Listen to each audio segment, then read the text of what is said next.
বন্ধুরা কেমন আছো সবাই? আশা করি সবাই ভালো আছো, সুস্থ আছো। আমি অনেক ভালো আছি। চলে আসলাম নতুন একটি রেসিপি নিয়ে তোমাদের সামনে। একদমই নতুন নয়, পুরনো রেসিপি। তো চলো ঝটাপট করে আজকে আমি বানাবো কাচকি শুটকি ঝাল ঝাল একটা চচ্চড়ি। তো কাচকি শুটকি মানে এটা শুটকি মাছ কিন্তু, হ্যাঁ। তো মাছটাকে সুন্দর করে আগে গরম জল দিয়ে ধুয়ে নিয়ে আসছি। আর এটা দেখো তেল গরম করে তেলের উপরে কিন্তু মাছটা বেশ সুন্দর ছেড়ে দিয়েছি। আর এদিকে কেটে নিয়েছি পেঁয়াজ কুচি, রসুন কুচি, আলু কুচি আর টমেটো কুচি।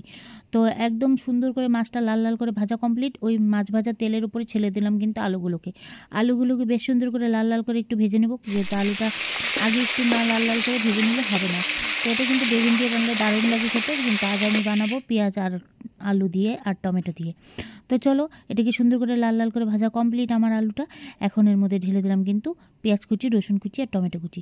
কিছুটা পেঁয়াজ আর রসুন আমি কিন্তু বেটে নিয়েছি। আর লঙ্কা কিন্তু অবশ্যই একটু ঝাল ঝাল না হলে কিন্তু একদমই ভালো লাগে না শুটকি মাছ।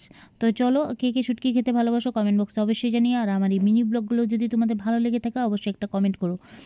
তো দেখো এদিকে দেখো বেটে রাখা মশলাটা একসাথে নুন হলুদ সব পরিমাণ মতন দিয়ে দিয়েছি। চাইলে তোমরা একটু চিনি দিতে পারো, বাঙালিদের অভ্যেস চিনি খাওয়া সব কিছুতেই। তো আমি একটু চিনি দিয়েছি, তোমরা চাইলে স্কিপ করতে পারো। আর এরই সাথে দেখো একটু জল দিয়ে দিয়েছি এটাতে। দেখো সুন্দর একদম ঢাকা চাপা দিয়ে দিয়েছিলাম। আমার শুটকিটা কিন্তু রান্না একদম কমপ্লিট। শুটকি রান্নাও কমপ্লিট। ভাতের থালা নিয়ে তোমরা সবাই হাজির হতে পারো অবশ্যই।